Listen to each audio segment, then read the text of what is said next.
founder of Earth Citizen Center, and we're here to make a difference. We're here to say that the drilling in the Arctic is flat out wrong. It is morally wrong. It is wrong because of climate change. It is wrong because of global warming. It is wrong and short-sighted to do. It is time to stand up. It is time to be counted.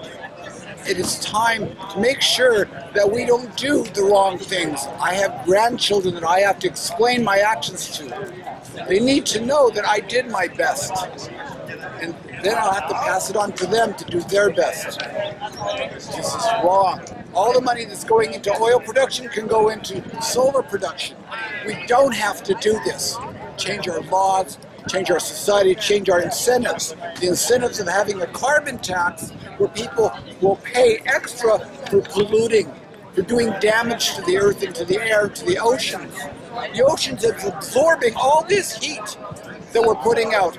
We've got it lucky, we breathe air, but it's the oceans that are absorbing this heat. And later when they release it, then we're in a little bit of trouble. It's time to take action now, change the system. Thank you. I've spent a lifetime trying to work for social justice, trying to make the world a better place for my children and grandchildren and other people's heirs. This is a different order of reality. We're talking about the health and safety of the planet, of the world, which will continue regardless of what we do to it, but maybe not for human beings. So this whole reliance on 19th century energy technology has got to change, and it's got to change quickly. Iceland can do it, Germany can do it, France can do it. Even the Chinese, who burn huge amounts of coal, are rapidly building an infrastructure based on solar power and alternatives. We need to change American technology so that we do not quickly slide into 19th century status, which is what we are doing economically, politically, and socially. We need to reverse this trend, and we need to be counted. So I'm here to participate in whatever way I can. Thank you. And then move up to your face. How about that? I'm a business owner, a mom, and a grandma. I'm taking time out from my business today, which I can ill afford, because I think this is the central issue of our time. The natural variability of the carbon cycle for the last 400,000 years has gone from 180 parts per million to 280 parts per million. That brings us from an ice age to the pleasant weather we have today.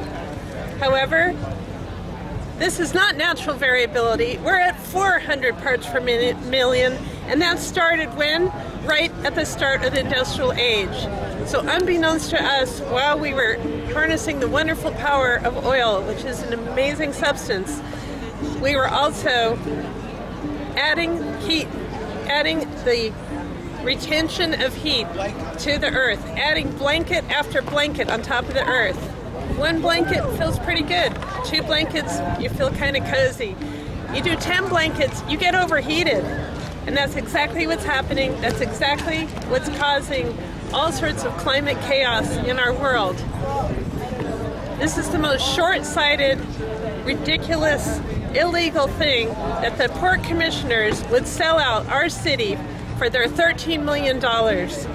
When we just had a report from the Department of Agriculture that our entire state of Washington, the evergreen state where it just rains and there's snow and there's no problem with water, we have a snow drought in our entire state, and the Department of Agriculture has said it's going to cost us $1.4 billion just in crops lost. And that's just the money. It's also the food. So does that make any sense to you, to sell out our whole state for $13 million?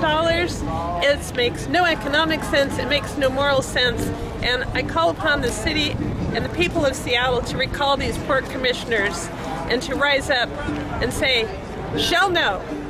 Thank you. Thank you very much.